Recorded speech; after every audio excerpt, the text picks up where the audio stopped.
வணக்கம். நம்ம இன்னைக்கு ஒரு உண்மை கதை தான் பார்க்க போகிறோம்.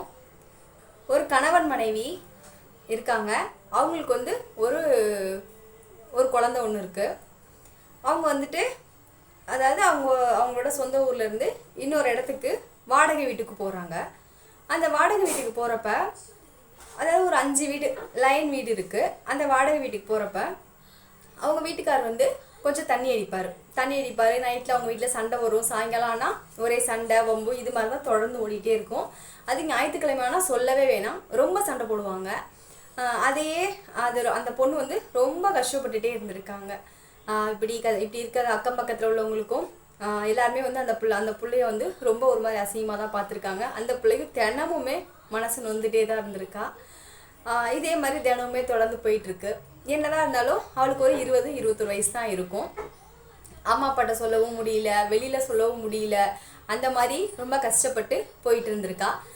ஒரு நாள் இதே மாதிரியே சண்டை வந்திருக்கு. அன்னைக்கு நைட்டு அவர் அந்த குடிக்கார அந்த ஐயா அந்த கதவை டம் டம்னு தட்டிகிட்டே இருந்திருக்காரு. பக்கத்து வீட்டில் உள்ளவங்க என்ன சொல்லலாம், ஹவுஸ் ஓனர்கிட்ட இது மாதிரி அந்த பையன் எப்போ உங்களை தான் தட்டுறான் அப்படின்னு சொல்லியிருக்கலாம். ஆனால் அவங்க 1க்கு 2 போட்டு விட்ருக்காங்க. என்ன சொல்லியிருக்காங்க அப்படின்னா, இந்த பையன் கதவு தட்டுறோன்னே எனக்கு நெஞ்சு வலி வந்துருச்சு, என் புருஷனுக்கு ஒரு மாதிரி கை கால்லாம் இழுத்துருச்சு அப்படின்னு சொல்லி அவங்க ஹவுஸ் ஓனர்கிட்ட சொல்லியிருக்காங்க. ஹவுஸ் ஓனர்னா சும்மா இருப்பாங்களா? சும்மாவே ஏதாவது ஒன்றுனா அவங்க காலி பண்ணு அந்த மாதிரி இதில் தான் இருப்பாங்க. அந்த மாதிரி சொல்லியிருக்காங்க.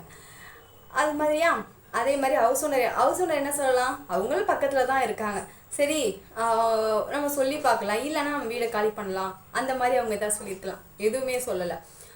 அந்த பொண்ணு இதே மாதிரி சண்டை போட்டுகிட்டே இருக்கவும் அந்த பொண்ணு அவங்க அம்மா அப்பா வீட்டுக்கு போகிற சொல்லிட்டு போயாச்சு. இந்த பையன் வெளியிலே இருந்துட்டாப்புல போல. இதே மாதிரி இருக்கவும் அவங்க ஹவுஸ் ஓனர் என்ன பண்ணாங்க, வீடை லாக் பண்ணிட்டாங்க. நீங்கள் வீடை காலி பண்ணாதான் நான் லாக் ஓப்பன் பண்ணுவேன் அப்படின்னு சொல்லிட்டு. அப்போது பக்கத்து வீட்டுக்காரவங்க என்ன சொல்லியிருக்கலாம், பாவம் இல்லையா அவங்க ஒரு பச்சை பிள்ளைய வச்சுருக்காங்க, சரி பின்ன தானே பரவாயில்ல இருக்கட்டும் விடுங்க அப்படின்னு அவங்க சொல்லியிருக்கலாம். ஆனால் சொல்லவே இல்லை. 1க்கு 2 போட்டு விட்டு இந்த மாதிரி பிரச்சனை உண்டு பண்ணிட்டாங்க.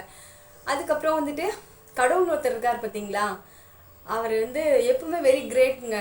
நமக்கு கஷ்டத்தை கொடுக்குறாரு அப்படின்னு நம்ம நினைக்கக்கூடாது. நமக்கு அந்த அளவுக்கு மனசில் தாங்கக்கூடிய சக்தியும் அவர் தரத்தான் செய்வார். அது பக்கத்து வீட்டில் 1க்கு 2 போட்டு விட்டாங்க இல்லையா, அவங்க இன்னைக்கு என்ன ஸ்டேஜில் இருக்காங்க அப்படின்னா ரொம்ப கவலைக்கிடமாக தான் இருக்காங்க. அவங்க அன்னைக்கு சொன்ன போய் நெஞ்சு வலி கை கால் இழுத்துச்சு அப்படின்னு சொன்னாங்க இல்லையா, அன்னைக்கு சொன்ன போய் இன்னைக்கு அது அவங்களுக்கு வந்திருக்கு. அது நம்மளோட காது படத்துக்கு வந்துச்சு. சரி அது உங்ககிட்ட ஷேர் பண்ணலாம் அப்படிங்கிறதுக்காக சொல்லியிருக்கேன். எப்போவுமே போய் மட்டும் கண்டிப்பாக சொல்லாதீங்க. அக்கம் பக்கத்தில் உள்ளவங்களுக்கு கொஞ்சம் குடிகாரங்களாக இருந்தாலும் அனுசரித்து போங்க. என்ன பண்ணுறது, அந்த பொண்ணு பாவம் இல்லையா, அந்த பொண்ணுக்காகவும் அந்த பச்சை பிள்ளைக்காகவும் அவங்க கொஞ்சம் அனுசரித்து இருந்திருந்துருக்கலாம். யாருமே பக்கத்தில் உள்ளவங்க தண்ணி அடிக்கிறாங்க அது தப்பு தான், நான் இல்லைன்னு சொல்ல வரல. ஆனால் அந்த வீட்டில் உள்ள மெம்பர்ஸ் என்ன பண்ணுவாங்க, அவங்களுக்கு கொஞ்சம் மனசராக மதிக்கலாம்ல. அன்னைக்கு சொன்ன போய் இன்னைக்கு உண்மையாயிருக்கு. அந்த நாராயண பகவானுக்கு மிக்க மிக்க நன்றி. இவ்வளோ நேரம் என்னோடய கதையை பொறுமையாக கேட்டதுக்காக மிக்க நன்றி. சப்ஸ்கிரைப் பண்ணிக்கோங்க, லைக் பண்ணிக்கோங்க. மிக்க சந்தோஷம். வளத்துடன் வாழ்க.